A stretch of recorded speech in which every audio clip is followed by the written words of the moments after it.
Pinagalitan si Rene nang dumating ang nanay niya. Ano sa tingin mo ang sugnay na makapag-iisa? Tama, pinagalitan si Rene na kung saan si Rene ang ating simuno at pinagalitan ang ating panaguri. Nasaan naman ang sugnay na di makapag-iisa? Magaling, ito ay nang dumating ang nanay niya. At ang pangatnig naman na nagamit ay ang salitang nang.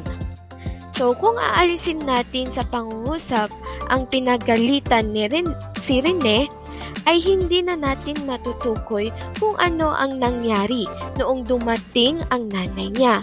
So naway nakikita ninyo ang kahalagahan ng sugnay na makapag-iisa sa bawat pangungusap na ating sinasalita.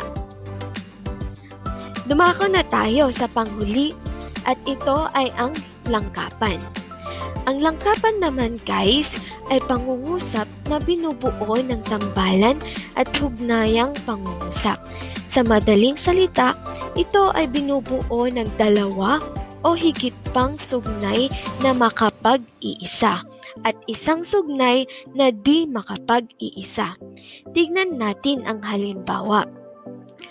Mabuti ang mag-asawa at sila ay may busilak na puso dahil sinunod nila ang utos ng Panginoon.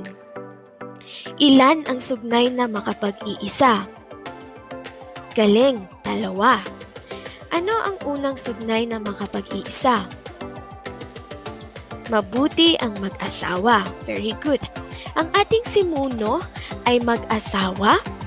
Ang panaguri naman ay mabuti. Ano naman ang ikalawang sugnay na makapag-iisa? Tama, sila ay may busilak na puso. Ang simuno rito ay sila at ang panaguri naman ay may busilak na puso. Natukoy na natin ang dalawang sugnay na makapag-iisa. Kaya naman, ang sugnay na di makapag-iisa ay dahil sinunod nila ang utos ng Panginoon.